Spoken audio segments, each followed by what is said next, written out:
Alright folks, welcome back. This is Charles Thomas again here at JTech Institute, and today I'm coming to you live from my shop here at Chrysler Jeep Dodge Arlington. And today I wanted to show you some proper ways to use some of the equipment that we use here at the shop. And what we're going to be focusing on today is this lift right here behind me. Show you some ways to inspect it and make sure everything is okay, and show you how to lift the car. Alright, now if you remember from my PMI video, I still have this Dodge Dart here behind me that I did my PMI inspection on. And basically what you're going to do is you're going to come over.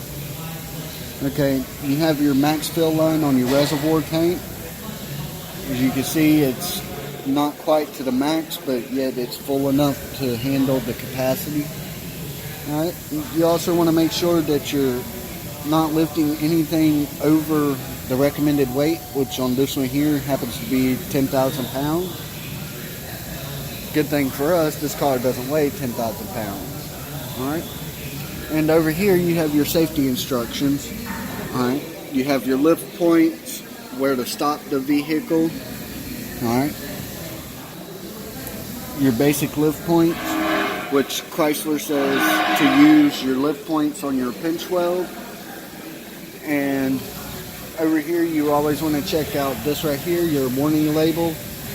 Alright, for this particular lift here, the motorcycle for one full lifting operation with a 10-minute period, and it gives you an example, 45-second raise time. You need to let the motor cool down for 9 minutes and 15 seconds before you start using it again. And basically what you're going to do is you're going to come around, you're going to check all your cables, make sure all your cables, you don't have any fraying on the lines, make sure your ram's in place, make sure there's no leaks, make sure there's no exposed wiring. Check your hydraulic lines, make sure you don't have any hydraulic leaks or anything like that, especially around your fittings here. And as you can see, it goes all the way up and over. Now I can only check up to that point right there for my inspection, daily inspection.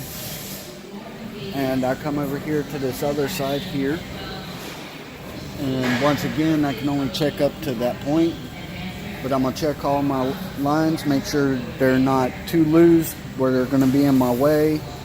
I'm going to make sure that my cups rotate properly in and out, make sure my arms are functioning properly.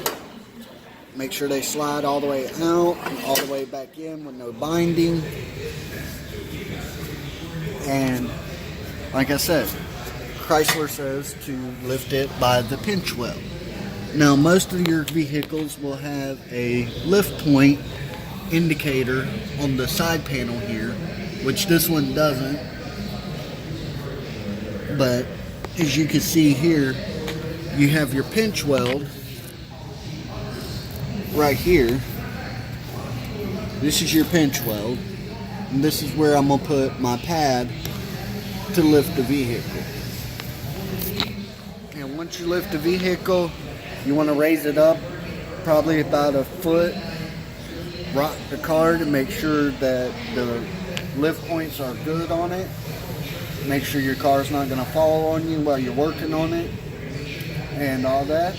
So now that I've done my basic inspection, I'm going to take and slide my arms out from up underneath the car to make sure that my locking pins work properly.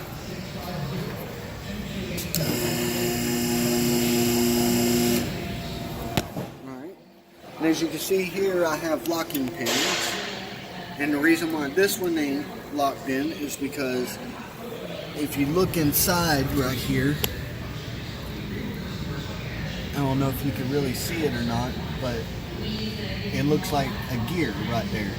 Well, if I move this out a little bit, it allows that slide pin to slide down and lock into place. Once that locks into place, I'm good to lift the car up, and I'm good to go. I'll lift the car up, do my oil change or tire rotation or whatever the case may be.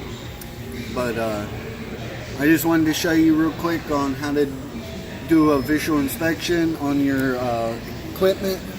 Make sure everything's working properly and functioning properly.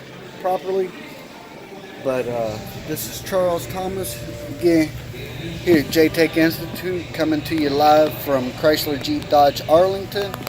And this is Charles Thomas signing off. See ya.